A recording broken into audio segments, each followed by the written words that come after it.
nós vamos aqui falar de um projeto de conformidade, né, que foi colocado lá dentro do Fisco do Estado de São Paulo. Hoje, mais que um projeto, né, é um programa, mesmo porque ele já foi instituído, ele é fruto, então, de uma edição normativa, é uma lei complementar, não poderia ser diferente, se discutiu lá desde o seu início, né, se podia ser por uma lei ordinária, lei complementar, dada a dificuldade de se aprovar na Assembleia Legislativa, mas não tinha outro caminho que o veículo introdutor de norma fosse efetivamente uma lei complementar, a lei complementar 1320. Essa lei complementar, ela foi publicada aí no final do mês de abril. Grande parte dela já está sendo aplicada efetivamente, e a parte que ainda não está sendo aplicada, ela pende de uma regulamentação, né? Então ela pende de uma eficácia, né, técnica necessária, e eu vou falar rapidamente a respeito disso, né, porque essa parte da lei, ela está ainda sendo regulamentada, ela está passando por um processo. O processo inicial foi a submissão a uma consulta pública, e isso está na LINST, não é, professor Becha, né? A previsão, né, de que matérias dessa natureza, professor Fábio, ela possa ser submetida à consulta pública. Então, imagino que todas as legislações anteriores não apenas poderiam, mas dessa natureza deveriam ser submetidas. E essa foi submetida à consulta pública antes da sua edição, e já passando para a apresentação das telas propriamente dita, né? Antes da sua edição, bem mesmo antes da sua edição, ela foi discutida. Ela foi discutida com a sociedade empresarial lá em São Paulo, né? Antes, né, durante o processo da elaboração e depois da discussão na Assembleia Legislativa, com a Fiesp, FEComércio, né, órgão de representação dos industriais, do comércio, do SESCOM, né, que é o órgão que agrega os contabilistas lá. Aqui em Minas teriam as suas siglas próprias, né, mas órgãos representativos dessa natureza, e discussão também com a academia, né, com alguns expoentes aí da academia, inclusive lá da GV, né, de São Paulo, por meio de uma organização interna que tem lá, né, sobre a sigla CECIF, né? Então houve bastante discussão, e depois da publicação dessa lei, ela foi submetida também à regulamentação dela, a parte que pende de regulamentação, à consulta pública por prazo de 30 dias, e foram recebidas 206 contribuições que já foram tabuladas, tá? Então, em processo final, né, da regulamentação da lei. Eu coloco ali dentro da apresentação que a origem foi dentro da Secretaria da Fazenda, sim, mas teve bastante discussão com a sociedade empresarial, com as entidades de classe e com algumas instituições de ensino. O que eu vou falar aqui desse projeto antes de lei e agora um programa, né, que está em desenvolvimento lá no Estado de São Paulo, eu vou fazer um resumo dele para falar aqui dentro desses 25 minutos, uma apresentação um pouquinho mais densa, né? Ela que a gente já fez em alguns outros fóruns, né? Temos de 50 minutos a 1 hora, que não é o caso aqui. O caso aqui que a gente fez um recorte, imaginando, né? Um recorte metodológico, imaginando que para o público aqui qual que seria o maior interesse, né? Para que a gente pudesse fazer a apresentação, e eu fiz esse recorte para falar aqui dentro dos 20 a 25 minutos. Numa antepenúltima tela, eu vou dizer que, olha, o programa não é só isso, ou seja, ele tem mais alguns aspectos. Esse aspecto aqui é aquele que ainda não foi implantado, que outros já foram implantados dentro desse programa. Ele atinou para esses princípios que a gente enumera aqui, buscando a simplificação possível do sistema tributário estadual, que quando a gente vai falar de sistemas, você tem um sistema federal, um sistema nacional, um sistema, né, municipal, e quando a gente vai falar de sistema estadual, né, ele tem as suas especificidades, para não dizer outra palavra, né, que ele depende muito de um concerto nacional, no caso ICMS, que é o imposto de maior importância dos estados, tá? Ele depende de um concerto nacional, ele depende de discussões no âmbito do CONFAS. E, a propósito, nós temos aqui o meu colega mineiro, né, o Ricardo, né, nosso representante aqui de Minas, na Comissão Técnica Permanente do ICMS, né, em Brasília, que muito bem, né, conhece e sabe, né, de quando a gente quer mudar internamente a dependência que nós temos, né, de um concerto. Mas dá para fazer alguma coisa, e é isso que foi feito dentro desse programa. Buscando a boa-fé, previsibilidade de conduta, segurança jurídica, na aplicação da legislação, publicidade, transparência, né, de dados e informações, vou falar um pouquinho a respeito disso, e também, né, falar de concorrência leal entre os agentes, né, econômicos. Nessa próxima tela, a gente delimita isso, dizendo que o programa de conformidade tributária, eu coloquei até o número de artigos ali, tem 26 artigos, 8 capítulos, né, e busca, professor Fábio, o senhor falou muito em mudança cultural. Ele traz sim uma mudança em si, uma mudança cultural da forma que nós vamos apresentar aqui. Só que daquilo que eu falarei aqui especificamente, rating de contribuinte, classificação de contribuintes, o que você tem dentro desse bojo aí é um capítulo com 9 artigos, né, que é uma ferramenta para tentar, né, mudar um pouco o estado das coisas. Né? E essa mudança cultural, ela se assenta dentro dessa chamada pirâmide de risco. Aqueles, né, de todos nós, né, que estuda, né, e o professor Best é um dos que a gente sabe que estuda bastante, né, o direito, né, e o direito tributário forâneo, né, e lá na Comunidade Europeia, a União Europeia, a OCDE e tantos outros exemplos. Essa pirâmide de risco não é novidade, tá? Essa pirâmide de risco ela tem pelo menos aí uns 27, 28 anos, ela nasce lá na Austrália, ela não é fruto da OCDE, a OCDE aplica aí alguma coisa em torno de 15 a 17 anos, e a gente começa a ver aqui fragmentos, rudimentos dela sendo aplicado aqui no Brasil. Esse projeto de lei, à época, foi o projeto de lei 25, redundou na lei complementar 1320, ela foi inspirada em algumas chamadas de melhores práticas, tá? Dentro lá da União Europeia, dentro da OCDE. Né? O tempo aqui nos permitiria remeter, tá? Exemplificando alguns países, né, da sua aplicação. Assim como a questão da estratificação de contribuintes por grau de risco também não é novidade. Tá? Nós temos países lá que já nos precederam. Dentro dessa proposta de mudança cultural, se busca a valorização de quem cumpre, tá? Corretamente as obrigações tributárias. E tem como objetivo o quê? Antecipando a fala à frente, tá? Busca estimular o cumprimento voluntário das obrigações tributárias. Busca estimular a autorregularização dos contribuintes. Dentro de um comparativo, né, de 2 momentos, tá, eu tenho dentro dessa pirâmide, né, na cor escura, eu teria, tá, de um status quo atual, um mesmo tratamento tributário para todos os contribuintes, com fiscalização repressiva, com contencioso exacerbado, o senhor Fábio, né, atinou para isso, né, e dentro como subproduto disso está uma concorrência desleal.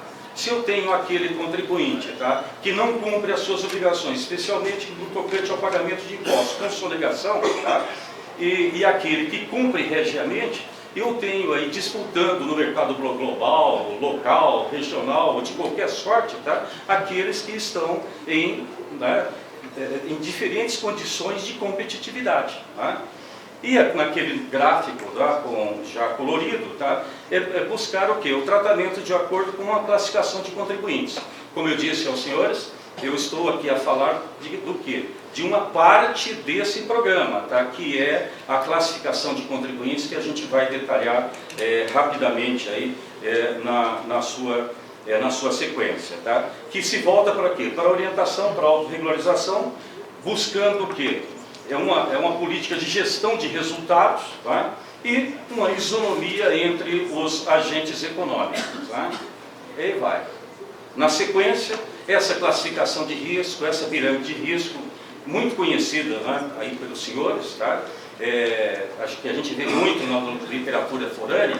Eu tenho aqui na base da pirâmide o quê? A maior parte dos contribuintes. Nós identificamos, professor Teste, pelos levantamentos que nós estamos fazendo para a classificação de contribuintes, que você vai encontrar de 92% a 95% dos contribuintes dentro desse extrato aqui da base que cumprem a legislação tributária. Realmente eles cumprem.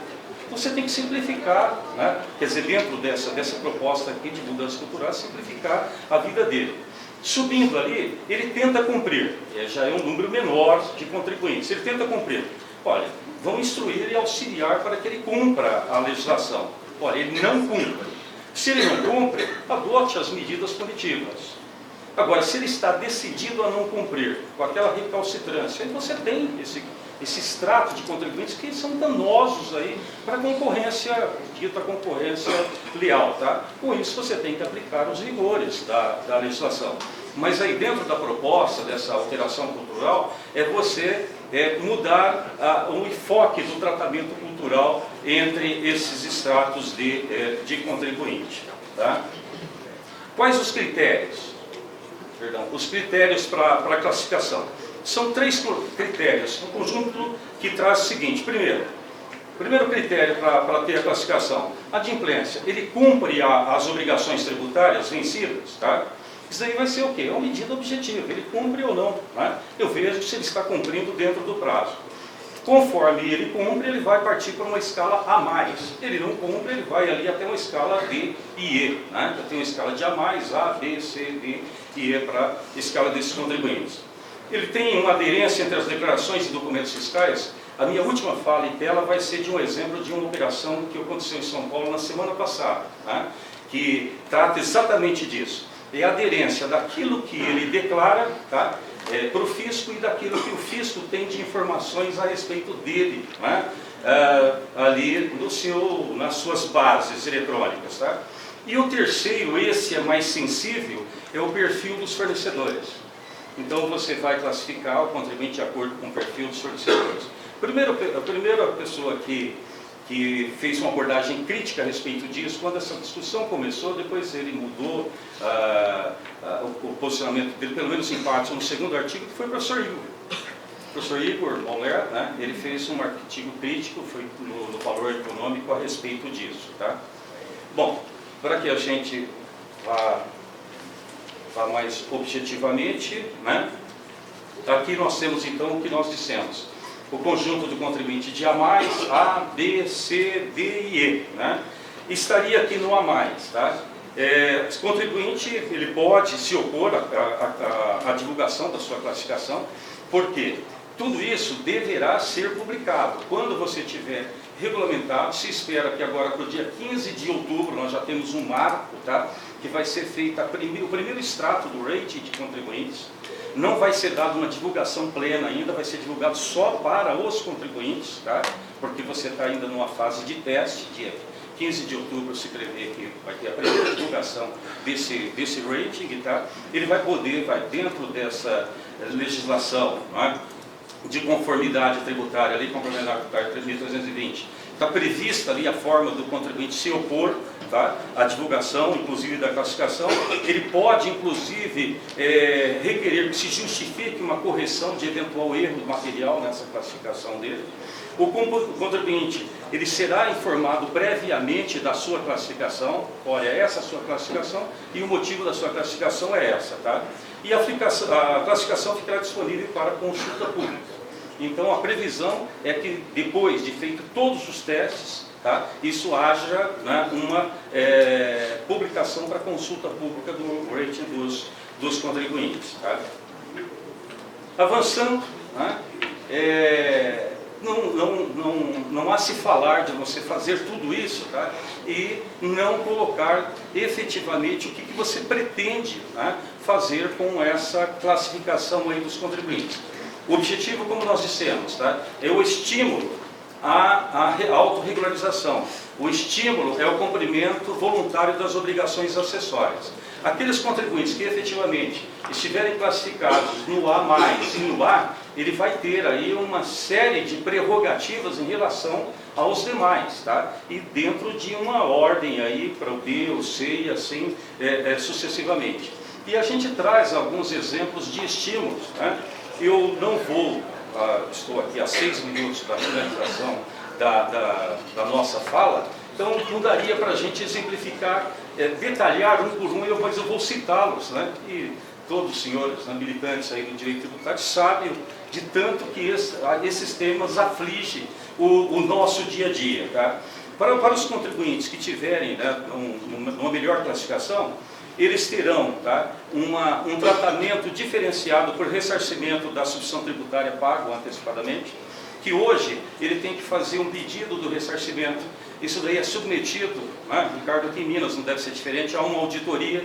Depois dessa auditoria prévia, e já falo também do crédito acumulado, depois, tá, da auditoria prévia é que ele será autorizado a se apropriar do crédito acumulado para futuras transferências, né, do crédito acumulado. É assim que se processa. Tá?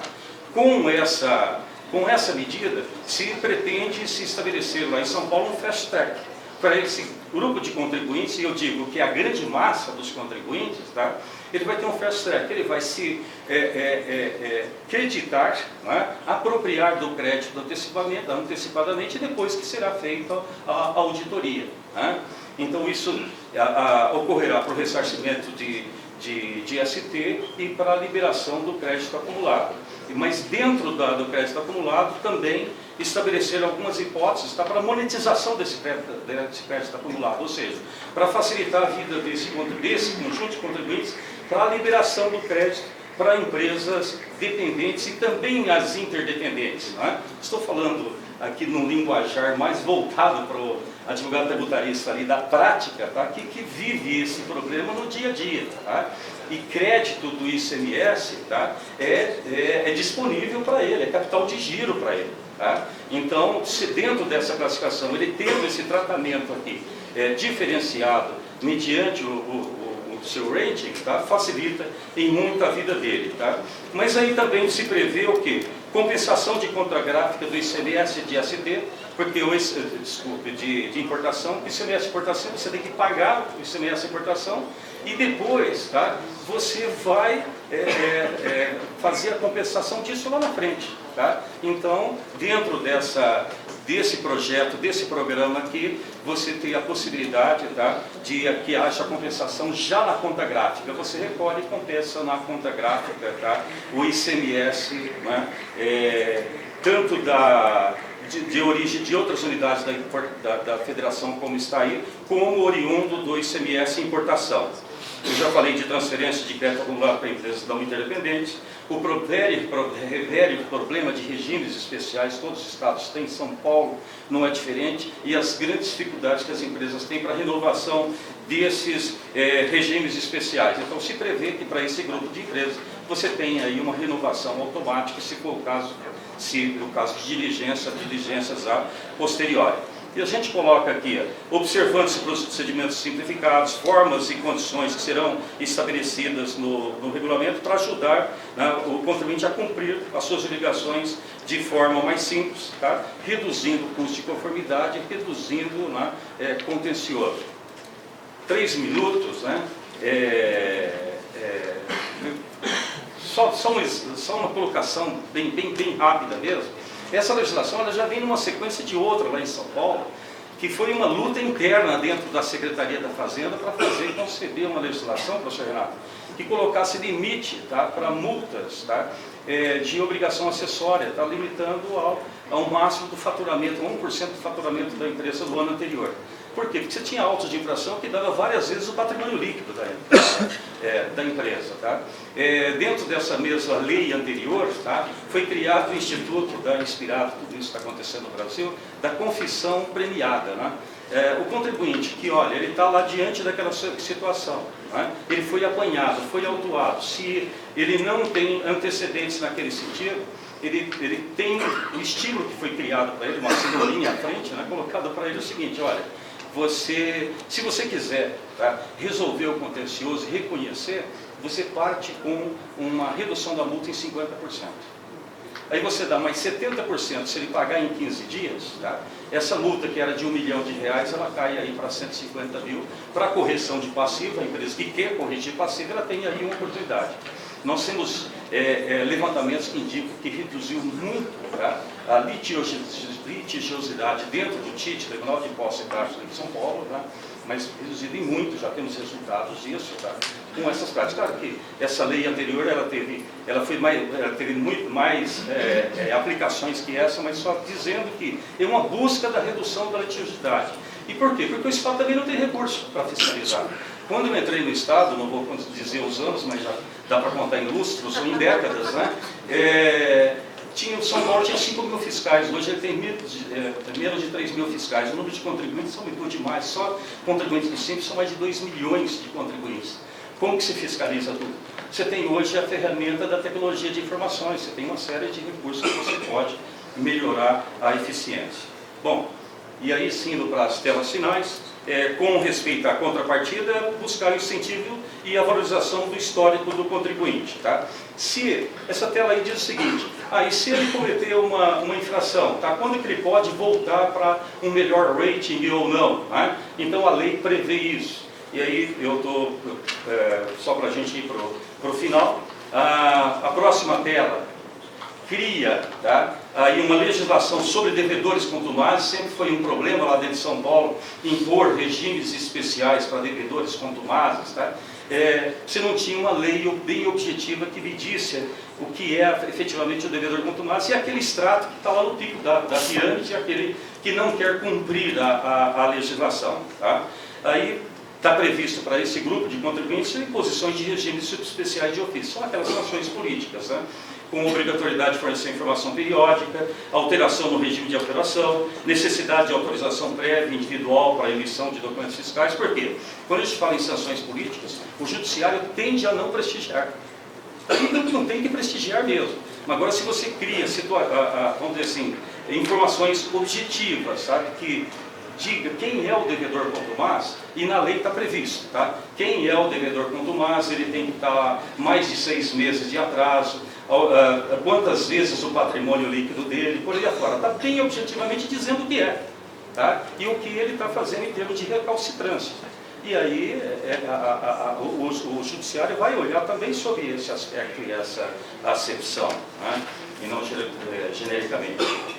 Bem para o final mesmo, indo aqui, é uma implantação gradual, tem consulta pública, teste do sistema, acesso restrito, primeiro só para os regimes periódicos de apuração, tá?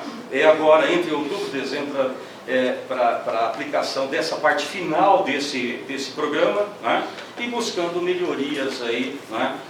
Para arrecadação em termos de resultados, tá? E em contrapartida aí, voltado para a facilitação da vida do contribuinte nesses aspectos.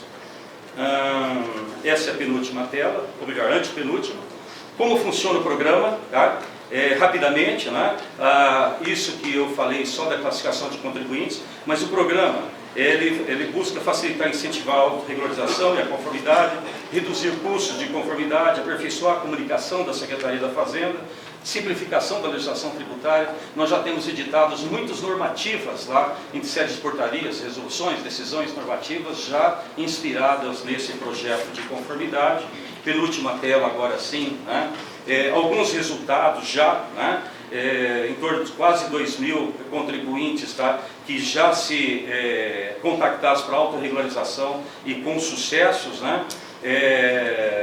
Cobranças de quase 1.000 autos de infração num curto espaço de tempo de aplicação do programa. Tá? Aí, identificação de 610 devedores contumazes e assim sucessivamente. Tá? Aquilo que vem sendo feito aí dentro desse programa, e eu finalizo, tá, com um exemplo prático divulgado nos jornais lá de São Paulo, Valor Econômico e tantos outros jornais, de um programa chamado Programa de Concorrência Leal do Simples Nacional. O que foi feito rapidamente, professor Flávio? tem lá, na verdade, tem identificado aí um conjunto de alguma coisa próxima a 40 mil contribuintes, tá? Que estão no Simples Nacional e não poderiam estar. Mas aí foi identificado, de acordo com os nossos dados internos, 700 contribuintes, os maiores, tá? Dados internos como, gente? Fatura de cartão de crédito, notas fiscais de entrada, você tem todas as notas fiscais de entrada desse contribuinte, né? Se ele entrou, teve muito mais entrada daquilo que saiu, que cabrito tem, cabra não tem, de outro lugar vem. E a receita é verdadeira, né? Então, cartão de crédito, aquela coisa toda, identificado 700 contribuintes. Conforme o que ia fazer? Solta a fiscalização na rua, vai lá fiscalizar. Ora, 700 contribuintes dentro de 40 mil, né? Imagine se você fizer um programa que foi feito, você mostra para esses contribuintes quais são as suas inconsistências. Você diz, ó, a sua inconsistência é essa, tá? Você tem 30 dias para se autorregularizar. Se você não se autorregularizar, e não precisa trazer nada. Se você não se autorregularizar, a partir de 30 dias a fiscalização vai, né, vai fazer a visita. Fui bastante... não é simples assim, tá? Você sabe soltar um programa desse e ter referências positivas, elogios não, referências positivas. Não é comum, mas essa, tá? Só houve essa matéria de referências positivas. Eu trago esse artigo aqui do Valor, só a fachada dele ali, né? Que exatamente os advogados tributaristas dizendo isso, olha, está dando uma chance. Olha, está dizendo o que está de errado, tá? Ele vai lá e corrige. Para vocês terem ideia, tem situações que contribuintes que o limite do Simples no ano passado 3 milhões e 600, esse ano 4 milhões e 800, nós temos identificados contribuintes com valor de saída, volume de saída de 5, 6, 7, 8 vezes mais, tá, do que ele deveria estar, e está lá no Simples Nacional. E os nossos números mostram que só aí tem uma sonegação de alguma coisa em torno de 350 milhões de reais, que nós já tivemos situações como essa, Operação Cartão Vermelho lá em São Paulo, tá? Foi feita uma operação como essa, olha, deu muito trabalho e resultado prático muito pequeno, que depois de autuado o contribuinte recebe multa de até 100% do valor de imposto, vai para o contencioso, no TIT 3 anos, mais judiciário 7 anos, e a gente sabe de tudo isso dele. Bem, gente, concluo aqui a minha fala, passei e peço desculpa a todos vocês e a mesa, 2 minutos, né? E é esse, né? Era essa a ideia de trazer, né, a informação sobre esse projeto. Nós temos um texto, viu, professor Bege, que foi escrito aqui para a revista da ABRADT, vai ser publicado na próxima revista, já está no prelo, já foi entregue aqui, né, explicando o que é esse programa lá em São Paulo, e de uma forma um pouco mais densa daquela que eu falei aqui. Agradeço mais uma vez a oportunidade de ter estado com vocês. Obrigado.